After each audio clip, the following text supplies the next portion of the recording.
Welcome to the channel guide pharma line. आज के इस वीडियो में हम बात करने वाले हैं डी फार्मा सेकेंड ईयर के सब्जेक्ट फार्माकोथेरेपेटिक्स के टॉपिक GERD के बारे में। आज के इस वीडियो में हम जानेंगे कि GERD क्या होता है, इसकी डेफिनेशन क्या है, इसकी साइन एंड सिम्टम्स क्या हैं, इसके रिस्क फैक्टर क्या हैं, इसकी डायग्नोसिस हम कैसे करते हैं, इसके pharmacological and non pharmacological treatment क्या होते हैं। तो चलिए आज की वीडियो को स्टार्ट करते हैं और देखते हैं कि GERD क्या है। तो GERD का फुल फॉर्म क्या है? Gastroesophageal reflux disease. तो ये तो हो गया इसका full form. Gastroesophageal reflux disease का मतलब क्या हुआ कि ये जो डिजीज होगी वो कहाँ पे होगी? आपके ईसोफेगस में होगी। गैस्ट्रोइसोफेजियल रिफ्लक्स डिजीज यानी कि ये जो डिसऑर्डर, ये जो डिजीज होगी वो आपके ईसोफेगस में होगी। तो और रिफ्लक्स का मतलब क्या होता है? Back flow. रिफ्लक्स का मतलब क्या होता है? Back flow. तो ये जो डिजीज है ये आपके ईसोफेगस में होगी और साथ ही साथ इसमें बैक फ्लो होगा। किस चीज़ का बैक फ्लो होगा वो हम आगे देखेंगे। तो अब हम इसकी डेफिनेशन को देख लेते हैं कि इसकी डेफिनेशन क्या है। तो इसकी डेफिनेशन है it is a digestive disorder. ये क्या है? एक तरीके का डाइजेस्टिव डिसऑर्डर है that affect the ring of the muscle. क्या है? That affect the ring of the muscle between the oesophagus and stomach. तो यहाँ पे एक टर्म आया रिंग ऑफ मसल। अब ये रिंग ऑफ मसल क्या होता है? तो देखिए ये जो रिंग ऑफ मसल होती है इसी को हम बोलते हैं लोअर इसोफेजियल स्फिंक्टर।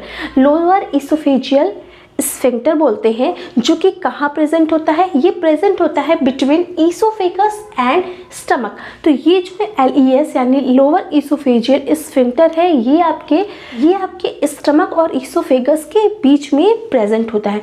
तो क्या हुआ, जो GERD है ये GERD क्या हुआ? ये एक तरीके का डाइजेस्टिव डिसऑर्डर है, क्योंकि जो ईसोफेगस है वो क्या है? वो आपके डाइजेस्टिव सिस्टम का पार्ट है।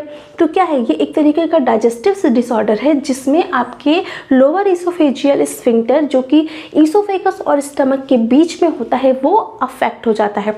तो अब जो हमारा है ये तो हो गया, हमारा डेफिनेशन हो गई, इस डिजीज की डेफिनेशन हो गई। अब देखिए जो ये लोअर इसोफेजियल स्फिंक्टर है इसको जब ये अफेक्ट कर रहा है तो इसका काम क्या होता था जिसको इसने अफेक्ट किया? तो देखिए जो आपका जब आपने एनाटॉमी फिजियोलॉजी पढ़ा होगा तो उसमें क्या होगा, जब आपने ईसोफेगस पढ़ा होगा तो आपको ईसोफेगस के आपने 3 पार्ट पढ़े होंगे। 3 पार्ट पढ़े होंगे कौन कौन से? आप मान लीजिए ये माउथ है, ये किसी पर्सन का माउथ है और यहाँ से आपका ईसोफेगस का पार्ट आके लंबी ट्यूब होती है ना ईसोफेगस, तो वो नीचे की तरफ डाउन होती है। तो आपके जो ईसोफेगस के 3 पार्ट होते हैं, ये जो आपका ईसोफेगस यहाँ से स्टार्ट हो जाता है तो ईसोफेगस के 3 पार्ट होते हैं। सबसे पहला जो ऊपर का पार्ट है वो सर्वाइकल है, फिर जो आपका ईसोफेगस का पार्ट जो आपके थोरैसिक कैविटी के बीच में आता है उसको हम थोरैसिक पार्ट बोलते हैं, और वो पार्ट जो स्टमक से कनेक्टेड रहता है उसको हम एब्डोमिनल पार्ट बोलते हैं। तो जो आपका लास्ट पार्ट है जो कि एब्डोमिनल पार्ट है, वो एब्डोमिनल पार्ट क्या होगा? स्टमक से कनेक्टेड रहेगा। तो यहाँ पे क्या है? ये देखिए आपके ईसोफेगस का पार्ट है और ये जो ईसोफेगस का पार्ट है ये यहाँ पे कहाँ पे है? ये आपके स्टमक से कनेक्टेड है। तो ये आपका क्या है? स्टमक है। तो ये आपके स्टमक से कनेक्टेड है।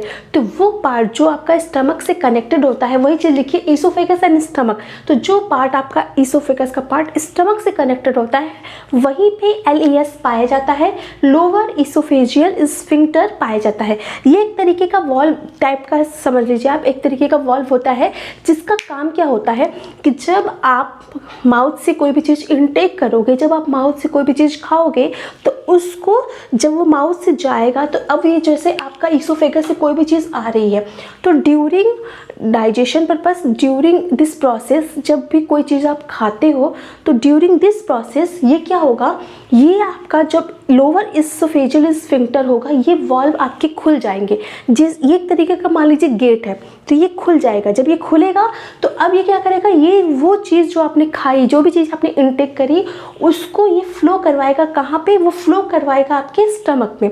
ठीक है, फिर वो स्टमक में रहेगा, फिर उसका वो डाइजेशन होगा with the help of acid, उसका डाइजेशन होगा। तो इस तरीके से क्या है, LES का काम क्या है? LES का काम है जो आपका फूड आया उसको एक रास्ता देना, उसको रास्ता देना कि वो स्टमक में जा सके, और उसके बाद वो क्लोज हो जाता है। जब वो क्लोज हो जाता है तो अब क्या होगा, जब ये क्लोज हो जाता है तो इसने क्या किया, सबसे पहले तो इसने इस फूड को रास्ता दिया स्टमक में आने का, जब ये ओपन हुआ तो फूड आपके स्टमक में आया। उसके बाद ये क्लोज जब हो जाएगा तो आपका जो स्टमक में जब ये फूड यहाँ पे आ गया, अब जो ये फूड यहाँ पे आ गया वो बैक फ्लो नहीं हो पाएगा। क्यों? क्योंकि जब वो जो लोअर इसोफेजियल स्फिंक्टर है वो एज अ गेट काम कर रहा है, तो जब वो फूड स्टमक में चला गया और फिर वो गेट अपने आप बंद हो जाएगा। ये इनवॉलेंट्री मूवमेंट है। इसमें ये क्या है, ये अपने आप होता रहता है। ये इनवॉलेंट्री मूवमेंट है कि फूड का आना, फिर इसको ओपन होना, उसके बाद जब फूड स्टमक में जाना तो इसका क्लोज हो जाना। तो क्या हुआ, जैसे ये फूड यहाँ पे स्टमक में आया, ये स्फिंक्टर क्लोज हो गया जो पहले ओपन था फूड के आने के टाइम पे। जब ये स्फिंक्टर क्लोज हो गया तो अब इस स्फिंक्टर ने क्या किया, इसने इसके रिवर्स ब्लैक फ्लो को रोका। क्योंकि अगर ये स्फिंक्टर क्लोज नहीं होगा तो वो कंटेंट, वो मटेरियल जो आपके स्टमक में है वो क्या करेगा, बैक फ्लो करेगा। बैक फ्लो करेगा तो क्या होगा, ये जो मटेरियल है वो आपके ऊपर इसोफेगस के ऊपर आने लगेगा और ऊपर इसोफेगस से आने लगेगा। और जब वो ऊपर इसोफेगस से आने लगेगा तो इस स्टमक के इस मटेरियल में साथ ही साथ और क्या होगा, एसिड होगा। क्यों? क्योंकि जब ये स्टमक के कंटेंट को जब ये बाहर बैक फ्लो कर रहा है तो उसमें उस फूड के साथ साथ क्या है, एसिड है। क्यों? क्योंकि आपके स्टमक में एसिड प्रोड्यूस होता ही रहता है। तो क्या होगा, ये जो एसिड है ये क्या होगा, एसिड विथ फूड आपके स्टमक से ऊपर, जब ये स्फिंक्टर ओपन हो जाएगा तो ये ऊपर की तरफ जाएगा और आपके क्या होगा, माउथ की तरफ ये ट्रैवल करेगा। समझ रहे हो? ये क्या करेगा, माउथ की तरफ ट्रैवल करेगा, ये ऊपर जाने लगेगा। जब ये ऊपर जाने लगेगा तो अब जो इसोफेगस के अदर पार्ट है, अदर पार्ट कौन कौन से हैं, थोरैसिक का पार्ट हो गया, आपके फेरिंग्स वाला पार्ट हो गया, आपके जो आपके सर्वाइकल इसोफेगस का पार्ट है, तो उसको ये अफेक्ट करेगा। अब अफेक्ट क्यों कर रहा है, क्योंकि उस मटेरियल, वो कंटेंट जो आपका स्टमक से बैकफ्लो किया है उसमें फूड है, साथ ही साथ एसिड है। जब एसिड है तो अब एसिड का काम क्या है, एसिड क्या होता है, एसिड अगर स्किन के अदर पार्ट में कनेक्ट होगा, स्किन से कांटेक्ट में आएगा तो वो उसको क्या करेगा, डैमेज करना स्टार्ट करेगा। ये जो डिजीज़ होती है इसमें यही चीज़ होती है। इसमें क्या होता है, ये आपके लोअर इसोफेजियल स्फिंक्टर जो काम है इसको अफेक्ट करता है, जिसकी वजह से ये जो LES यानी लोअर इसोफेजियल स्फिंक्टर है वो टाइम पे बंद नहीं हो पाता है, ये क्लोज नहीं हो पाता है, जिसकी वजह से वो जो कंटेंट है आपके स्टमक का वो बैकफ्लो होने लगता है। इसीलिए इस डिजीज़ का नाम क्या है, गैस्ट्रो इसोफेजियल रिफ्लक्स डिजीज़। यानी गैस्ट्रो यानी स्टमक, इसोफेजियल यानी इसोफेगस का पार्ट, रिफ्लक्स डिजीज़ यानी गैस्ट्रो इसोफेजियल रिफ्लक्स डिजीज़, यानी कि गैस्ट्रिक कंटेंट का इसोफेगस के साथ रिफ्लक्स होना। ये इस डिजीज़ में क्या होगा, आपके गैस्ट्रिक कंटेंट यानी आपके स्टमक के कंटेंट का क्या होगा, रिफ्लक्स होना स्टार्ट हो जाएगा। अब नेक्स्ट पॉइंट देख लेते हैं कि नेक्स्ट पॉइंट क्या है। तो नेक्स्ट पॉइंट है आपका gastroesophageal reflux disease is a involuntary movement. जैसा कि हमने आपको बताया ये जो मूवमेंट है वो इनवॉलेंट्री मूवमेंट है, ये हमारे कंट्रोल में नहीं है, ये बॉडी ऑटोमेटिक ये चीज़ें आपकी बॉडी में होती रहती हैं। तो क्या होता है, ये जो इसी तरीके से ये रिफ्लक्स जो डिजीज़ है ये भी इनवॉलेंट्री है, इसमें आप इसको कंट्रोल नहीं कर रहे हो। आप नहीं कह रहे हो कि हम इसको इसोफेगस की जो ये वॉल्व है उसको हमने क्लोज किया स्फिंक्टर को या फिर बंद किया स्फिंक्टर को, आपकी कंट्रोल में चीज़ें नहीं है। तो इसी तरीके से जब ये रिफ्लक्स डिजीज़ जब ये कन्वर्ट होती है तो वो भी आपके कंट्रोल में नहीं रहता है। ठीक है, तो ये क्या है, एक इनवॉलेंट्री मूवमेंट है जो कि क्या करता है, जो गैस्ट्रिक कंटेंट यानी स्टमक का कंटेंट, गैस्ट्रिक कंटेंट को क्या करता है, टू द इसोफेगस के रास्ते से गैस्ट्रिक कंटेंट आने लगता है और वो गैस्ट्रिक कंटेंट क्या करेगा, वो गैस्ट्रिक कंटेंट डैमेज करेगा। क्यों डैमेज करेगा, क्योंकि उस गैस्ट्रिक कंटेंट में फूड के साथ साथ एसिड है, तो वो एसिड आपके जितनी जगह पे वो ट्रैवल करेगा, मतलब वो गैस्ट्रिक कंटेंट जितनी एरिया को उसने ट्रैवल करके अफेक्ट किया उसको वो डैमेज करेगा। That damage oesophagus, pharynx and respiratory tract.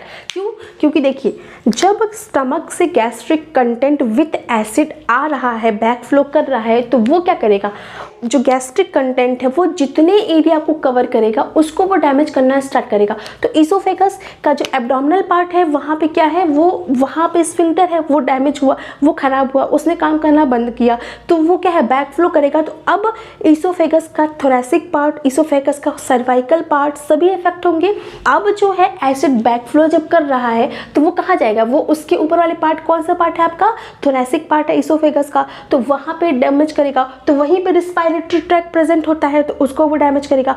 उसके बाद वो क्या करेगा, उसके बाद वो उसके सर्वाइकल पार्ट की तरफ फ्लो करेगा, तो वहाँ पे फेरिंग्स प्रेजेंट होता है तो वो उसको डैमेज करेगा।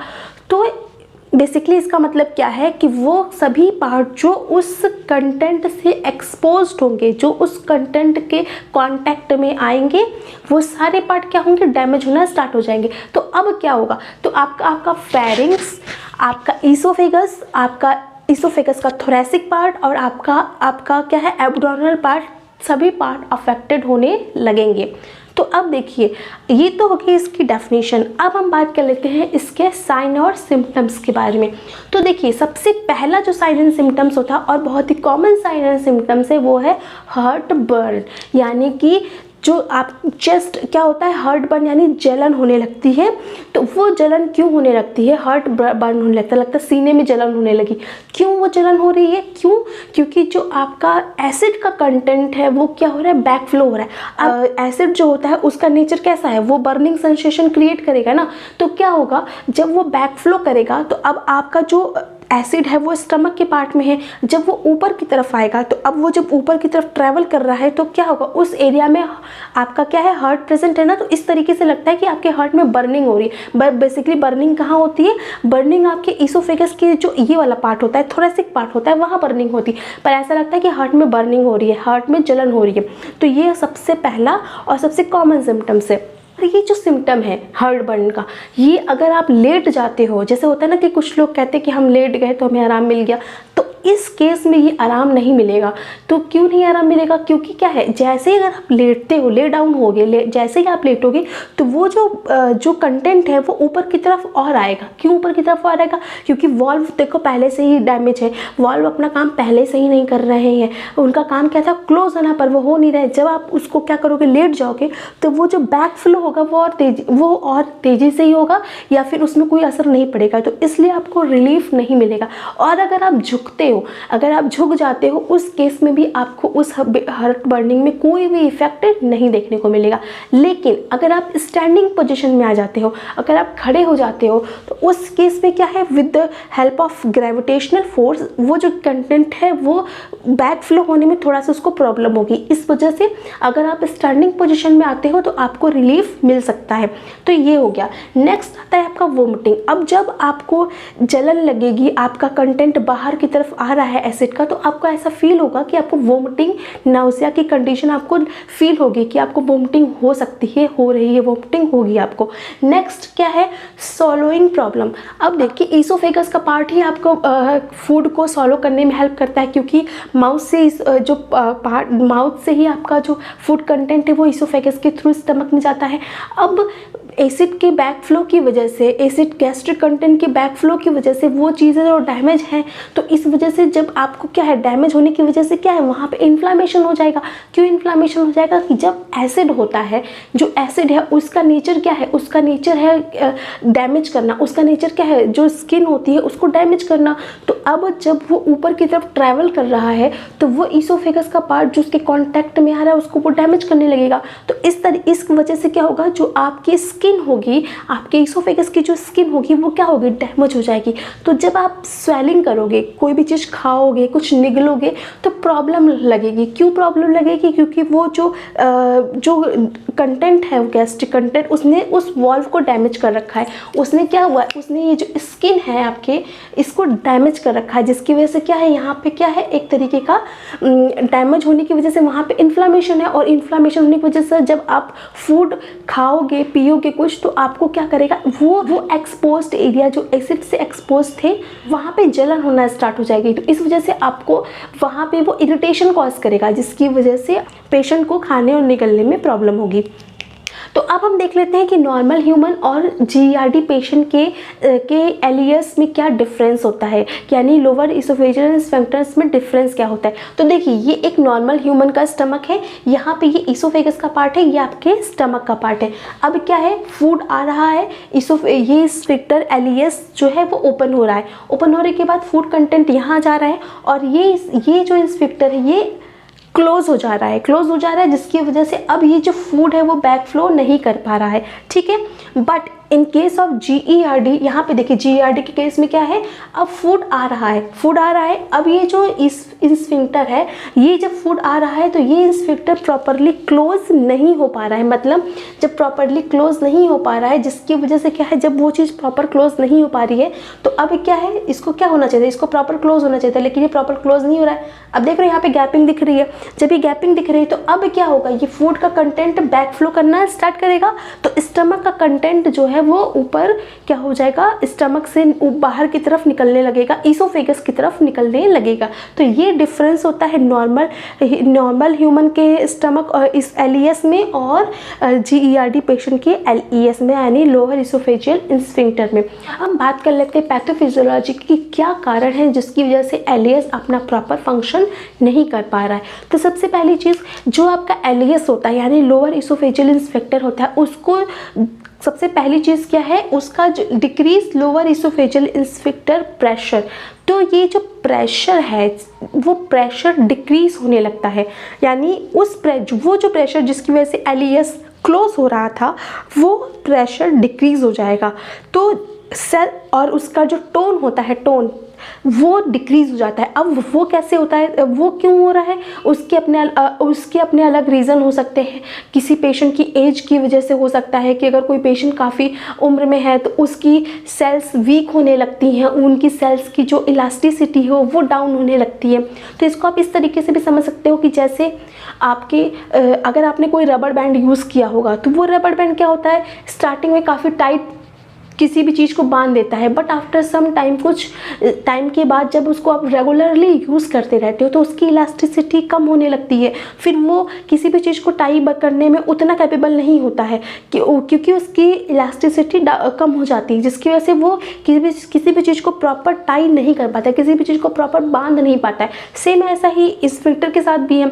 ये सेल्स हैं, अब सेल्स क्या है, एज के साथ क्या है, ये सेल्स अपनी इलास्टिसिटी डाउन करने लगती हैं, इनकी टोन कम होने लगती है, जिसकी वजह से ये वॉल्व जो है, ये स्फिंक्टर जो है, ये अपने काम जो कि है फूड को इनटेक करने के बाद क्लोज हो जाना, वो नहीं कर पाता है, वो बंद नहीं हो पाता है, वो अगेन जो उसको बंद होना चाहिए वो नहीं कर पाता है। सबसे पहले तो ये कारण हो गया। दूसरा कारण है आपका एनाटॉमिकल डिस्टर्बेंस। अब देखिए एनाटॉमिकल डिस्टर्बेंस का मतलब क्या होता है, ये हर्निया एक कॉमन बीमारी है जो कि आपने सुना ही होगा, ये बहुत ही जल्दी, मतलब हर्निया एक कॉमन बीमारी है, आपने अक्सर लोगों को सुना होगा कि हार्निया हो गया। सेम वही हार्निया क्या होता है जब आपके जिसे हम बोलते हैं हीटल हार्निया। हीटल हार्निया जो होता है वो अगर पेशेंट को हीटल हार्निया हो गया। अब बात कर लेते हैं कि आपकी हीटल हार्निया क्या होती है। तो हीटल हार्निया क्या होता है, देखिए आपका ये ईसोफेगस है, ये डायाफ्राम है, ये आपका स्टमक है। अब क्या होता है, जो आपका ये स्टमक होता है इसका कुछ पार्ट आपके डायाफ्राम के ऊपर चला जाता है। डायाफ्राम जो है उसके स्टमक हमेशा डायाफ्राम के नीचे होता है, बट हीटल हार्निया के केस में ये जो स्टमक है इसका कुछ पार्ट जो है आपके डायाफ्राम के ऊपर चला जाएगा। तो इसका मतलब क्या है, यहाँ पे स्टमक का पार्ट है ये आपके डायाफ्राम के ऊपर चला गया। अब यहाँ पे LST आपका यहाँ पे LES यानी लोअर इसोफेजियल स्फिंक्टर प्रेजेंट होता है। तो अब क्या होगा, जब ये स्टमक का कुछ पार्ट इस ऊपर की तरफ शिफ्ट हो जाएगा, ऊपर की तरफ जब शिफ्ट होगा तो ये जो LES यानी लोअर इसोफेजियल स्फिंक्टर है ये प्रॉपरली क्लोज नहीं हो पाएगा। क्यों? क्योंकि ये जो इसका स्टमक का पार्ट है वो ऊपर की तरफ शिफ्ट जब हो जाएगा तो ये वॉल्व क्या होगा, ओपन हो जाएगा, इसका एरिया बढ़ जाएगा, जिसकी वजह से ये ओपन हो जाएगा। तो उस केस में भी आपका ये लोअर इसोफेजियल स्फिंक्टर क्लोज नहीं हो पाता है, जिसकी वजह से GERD की कंडीशन डेवलप होती है। अब नेक्स्ट हमारा है डिलेड गैस्ट्रिक इम्पटिंग। अब देखिए डिलेड गैस्ट्रिक इम्पटिंग क्या होता है, तो आपकी जो नॉर्मल फिजियोलॉजी होती है आपके डाइजेशन की, तो उसमें क्या होता है 2 घंटे के 3 घंटे तक आपका कोई भी फूड मटेरियल स्टमक में प्रेजेंट होता है, उसके बाद वो शिफ्ट होने लगता है। वो क्या होता है, नॉर्मल जो आपके पेरिस्टालसिस मूवमेंट है, जिसकी वजह से क्या होता है कि आपका जो फूड कंटेंट है वो आगे की तरफ शिफ्ट होने लगता है। तो जब ये कंटेंट आगे की तरफ शिफ्ट होने लगता है तो टाइम टू टाइम आपका स्टमक फ्री होने लगता है, खाली होने लगता है। बट किसी भी कारण से ये गैस्ट्रिक इम्पटिंग डिले हो जाए, जो आपका फूड मटेरियल था वो 2 से 3 घंटे के बाद शिफ्ट होना था, बट वो शिफ्ट नहीं हो पा रहा है, वो 5 घंटा 6 घंटा आपके स्टमक में ही प्रेजेंट रह रहा है, जिसकी वजह से क्या होगा, अब अगर आप अगेन फूड इनटेक करते हो तो वो स्टमक में क्या होगा, वो फूड क्या होगा, इकट्ठा होने लगेगा, जिसकी वजह से अब स्टमक प्रॉपर फिल हो जाएगा, तो जो पूरा भर जाएगा, जिसकी वजह से वो जो आपका लोअर इसोफेजियल स्फिंक्टर था वो क्लोज नहीं हो पाएगा। जैसे कि इसको आप इस तरीके से समझिए कि अगर किसी भी अलमारी में आपने खूब ढेर सारे कपड़े भर रखे हैं, फिर उसके बाद अब उसकी जितनी कैपेसिटी है आप उतना कपड़ा भरोगे तब तो वो क्लोज हो जाएगी, बट अगर आपने उसकी कैपेसिटी से ज़्यादा ही कपड़े भर दिए तो वो क्लोज नहीं हो पाएगा। सेम ऐसा ही आपके स्टमक के साथ हो रहा है, गैस्ट्रिक इम्पटिंग स्लो होने की वजह से वो कंटेंट आगे शिफ्ट नहीं हो पा रहा है, जिसकी वजह से वो स्टमक क्या है, उसमें कंटेंट फूड मटेरियल हमेशा भरा रह रहा है। उसके बाद आप फिर से फूड इनटेक कर रहे हो, तो अब क्या फूड आप ज़्यादा भरते जा रहे हो, तो अब उसकी वजह से क्या होगा, वो गैस्ट्रिक इम्पटिंग स्लो होने की वजह से वो मटेरियल, वो जो स्टमक में मटेरियल है वो भरता जाएगा, जिसकी वजह से जो अगर स्टमक की जो कैपेसिटी है उससे ज़्यादा मटेरियल वहाँ पे फिल हो जाएगा, जिसकी वजह से क्या है, वो जो स्फिंक्टर था वो ओपन हो जाएगा, वो क्लोज नहीं हो पाएगा, उसकी वजह से भी GERD की कंडीशन डेवलप हो सकती है। तो ये तो बात होगी पैथोफिजियोलॉजी की। अब हम बात कर लेते हैं रिस्क फैक्टर क्या है। तो क्या रिस्क फैक्टर होते हैं जिसकी वजह से किसी भी पर्सन में ये GERD की कंडीशन डेवलप होती है। तो जो पहला रिस्क फैक्टर है वो है हमारा ओबेसिटी। तो वो पर्सन जो काफ़ी मोटे होते हैं उनमें ये GERD की कंडीशन डेवलप होने के चांसेस ज़्यादा होते हैं। क्योंकि नेक्स्ट है हमारा हीटल हार्निया। अब हीटल हार्निया का एग्जांपल हम पहले ही दे चुके हैं एनाटॉमिकल डिस्टर्बेंस में, कि जब आपका स्टमक का कुछ पार्ट क्या है डायाफ्राम की जब ऊपर शिफ्ट हो जाता है, तो उस केस में भी क्या है, आपका जो एलियस है लोअर इसोफेजियल स्फिंक्टर वो प्रॉपर क्लोज नहीं हो पाता है, जिसकी वजह से GERD की कंडीशन डेवलप होती है।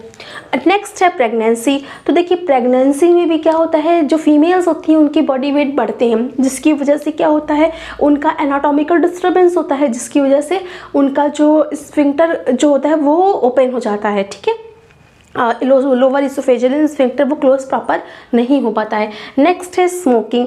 उसके अलावा नेक्स्ट है सर्टेन मेडिसिन्स। तो देखिए कुछ मेडिसिन्स भी आपका GERD यानी gastro oesophageal reflux disease cause करती हैं। अब ये गैस्ट्रो इसोफेजियल रिफ्लक्स डिजीज़ क्यों कॉज करती हैं ये देख लेते हैं। तो देखिए सबसे पहले जो ड्रग है हमारे CCB यानी कैल्शियम चैनल ब्लॉकर। तो कैल्शियम चैनल ब्लॉकर तो आप जानते होंगे कैल्शियम चैनल ब्लॉकर क्या है, कैल्शियम आयन को चैनल को ब्लॉक करना होती है, वो मसल को रिलैक्स करने का काम करती हैं, जिसकी वजह से जब मसल रिलैक्स हो जाएगी तो उसको जो कॉन्ट्रैक्शन है वो प्रॉपर नहीं हो पाएगा। तो कॉन्ट्रैक्शन प्रॉपर क्यों होना था, क्योंकि वो जो वॉल्व जो स्फिंक्टर है उसको क्लोज होने के लिए हमें प्रॉपर कॉन्ट्रैक्शन चाहिए, तभी तो वो क्लोज हो पाएगा ना। तो अगर ये ड्रग्स जो हैं वो उसको रिलैक्स कर दे रही हैं, मसल्स को सेल्स रिलैक्स हो जा रही है, तो वो प्रॉपर क्लोज नहीं हो पाएंगी, जिसकी वजह से आपका स्फिंक्टर जो है वो क्लोज नहीं हो पाएगा। सेकेंड ड्रग है ब्रोंकोडाइलेटर्स। तो ब्रोंकोडाइलेटर्स जो ड्रग्स होती हैं ये भी मसल्स को रिलैक्स कर देती हैं, डायलेट कर देती हैं, जिसकी वजह से वही कंडीशन डेवलप होती है। नेक्स्ट है हमारी डोपामिन एक्टिव ड्रग्स। देखिए डोपामिन एक्टिव ड्रग्स यानी कि वो ड्रग्स जो हम पार्किंसन में यूज़ करते हैं। तो पार्किंसन में यूज़ करते हैं तो ये ड्रग्स भी मसल को रिलैक्स करती हैं, जिसकी वजह से lower oesophageal sphincter proper close नहीं हो पाता है। ये तो बात हो गई आपकी रिस्क फैक्टर की। अब हम बात करते हैं कॉम्प्लिकेशंस के बारे में कि क्या कॉम्प्लिकेशंस डेवलप हो सकती हैं GERD की वजह से। तो सबसे पहले जो कॉम्प्लिकेशंस है वो है इसोफेजाइटिस यानी इसोफेगस में इन्फ्लामेशन। अब ये इन्फ्लामेशन क्यों हो रहा है, तो देखिए जब गैस्ट्रिक कंटेंट ईसोफेगस की तरफ ट्रैवल कर रहा है तो अब उस गैस्ट्रिक कंटेंट में एसिड है, वो एसिड क्या करेगा, जो स्किन होगी, जो ईसोफेगस की स्किन होगी उसको जला देगा, उसको डैमेज कर देगा, जिसकी वजह से इन्फ्लामेशन क्रिएट होगा। इसकी वजह से ईसोफेजाइटिस होता है। सेकेंड है आपका ईसोफेजियल अल्सर। वो भी क्यों हो रहा है, एसिड की वजह से ही हो रहा है। तो जब गैस्ट्रिक कंटेंट ऊपर आएगा उसमें एसिड है तो वो एसिड सेल्स को डैमेज करेगा, तो वो क्या करेंगे, अल्सर क्रिएट करेगा। नेक्स्ट है आपका हैमरेज। अगर ये अल्सर बढ़ता जाएगा, ये आपका अल्सर बढ़ने लगेगा तो क्या होगा, अब अल्सर जब बढ़ने लगेगा तो उसमें से ब्लड निकलना स्टार्ट हो जाएगा, तो हैमरेज की कंडीशन डेवलप हो जाएगी। नेक्स्ट है आपका प्रेसिपिटेशन ऑफ अस्थमा। तो देखिए अस्थमा को ये कैसे प्रेसिपिटेट कर रहा है, जब गैस्ट्रिक कंटेंट ऊपर आने लगता है और आपके जब ईसोफेगस फेरिंग्स के पार्ट में जब ये आने लगता है तो ये आपके जो लंग्स के एरियाज होते हैं उनको भी डैमेज करना स्टार्ट कर देता है। अस्थमा की कंडीशन इस वजह से डैमेज होने लगती है। अब हम नेक्स्ट बात कर लेते हैं डायग्नोसिस के बारे में कि कैसे हम किसी भी GERD के पेशेंट को डायग्नोस करते हैं। तो जो हमारा पहला मेथड है वो है एंडोस्कोपी। तो एंडोस्कोपी के बारे में हम अल्सर में डिटेल में बता चुके हैं कि एंडोस्कोपी क्या होता है। तो एंडोस्कोपी में क्या होता है, हम एक एंडोस्कोप लेते हैं जिसके फ्रंट में कैमरा लगा होता है, इस तरीके का एक ट्यूब होती है जिसमें फ्रंट में कैमरा लगा होता है। उसको माउस से डाल के हम क्या चेक करते हैं, हम लाइनिंग को चेक करते हैं। जो आपके ईसोफेगस की लाइनिंग होगी इसको चेक करेंगे और देखेंगे कि ईसोफेगस डैमेज है कि नहीं है, किसी भी तरीके का इन्फ्लामेशन है कि नहीं है, ये हम एंडोस्कोप से चेक कर लेंगे। नेक्स्ट हमारा मेथड है बेरियम सालो। अब बेरियम सालो क्या होता है, इस मेथड में हम बेरियम सल्फेट का सोल्यूशन पेशेंट को पिलाते हैं। उसके बाद ये जो बेरियम होता है, बेरियम सल्फेट का जो सोल्यूशन होता है वो क्या करेगा, ईसोफेगस की लाइनिंग को कोट कर देगा और उसके बाद हम उसका एक्सरे लेते हैं जिससे हमको पता चल जाता है कि पेशेंट का जो ईसोफेगस है वो क्या है, डैमेज है या नहीं डैमेज है। इसके बाद नेक्स्ट मेथड है हमारा ईसोफेजियल पीएच मॉनिटरिंग। तो ईसोफेजियल पीएच मॉनिटरिंग में हम पीएच को चेक करते हैं ईसोफेगस के। अच्छा देखिए, इसके बाद जो ये हमारा बेरियम सोलो टेस्ट था इसी को हम क्या बोलते हैं, ईसोफेगोग्राम भी बोलते हैं।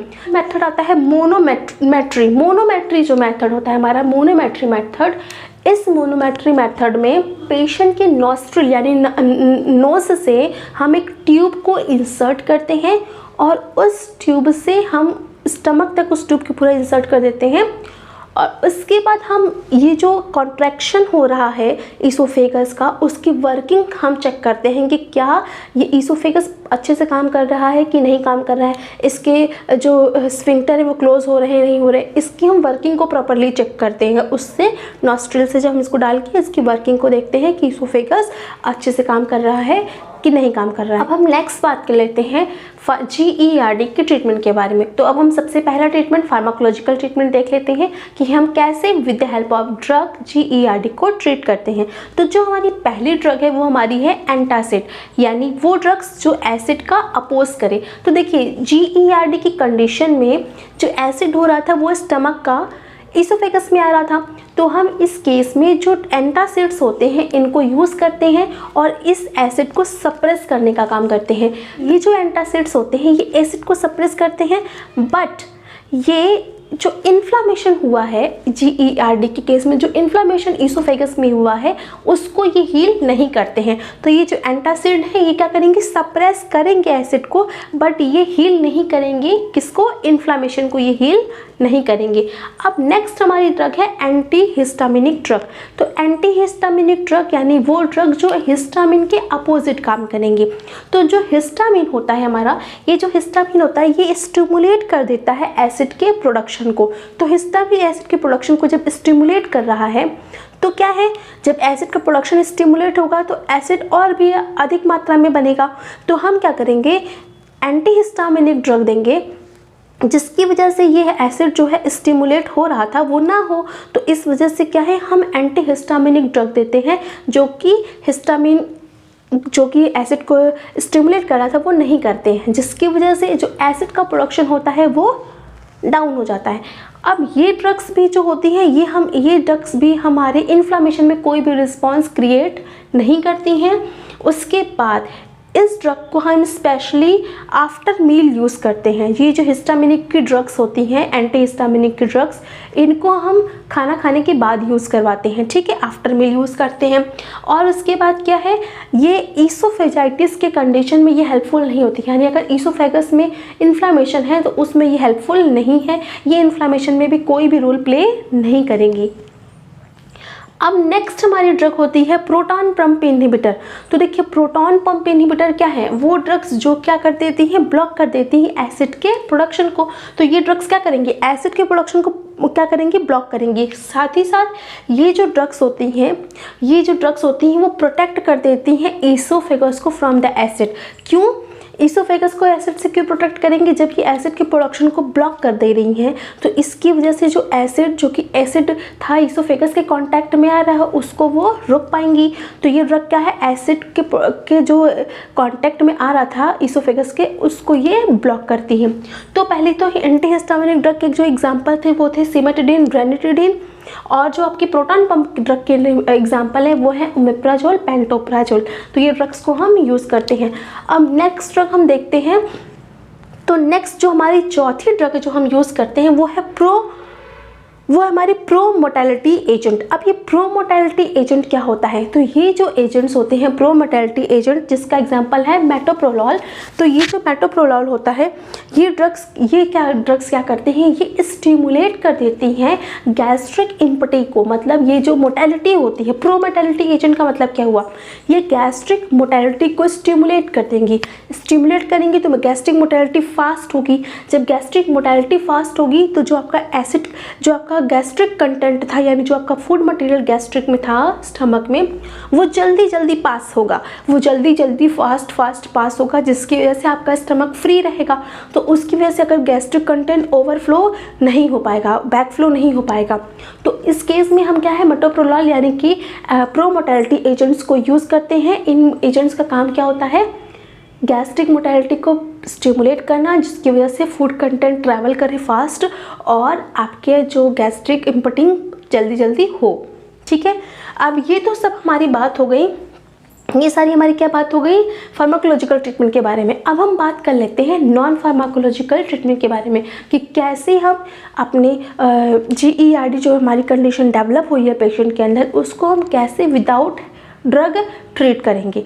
तो जो हमारा पहला ट्रीटमेंट होता है वो होता है हमारा अवॉइड लार्ज मील।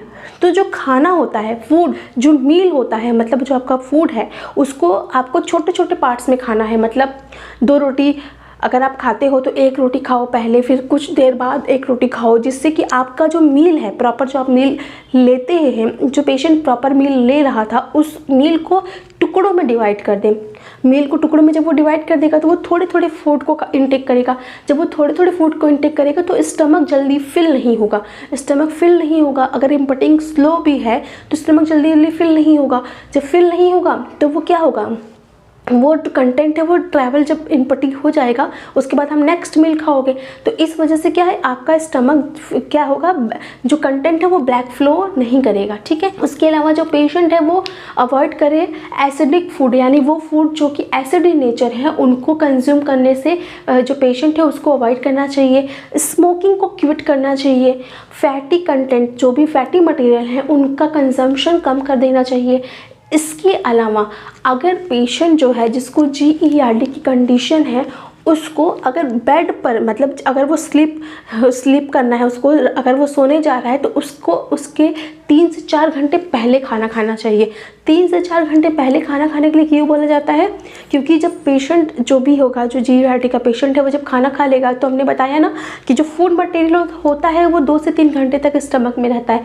तो अगर 3 से 4 घंटे के बाद वो स्टमक जो वो सोने जाएगा तो उस केस में क्या होगा, वो जो फूड मटेरियल है वो पास हो जाएगा इंटेस्टाइन की तरफ। तो इसलिए वो जो GERD की कंडीशन में जो एसिड बैकफ्लो हो रहा था वो नहीं होगा। क्यों, क्योंकि स्टमक जो है आपका फ्री हो जाएगा, फूड उसमें नहीं रहेगा। तो अगर पेशेंट लेटता है तो उसको क्या होगा, वो स्टमक का जो एसिड है वो बैकफ्लो नहीं करेगा।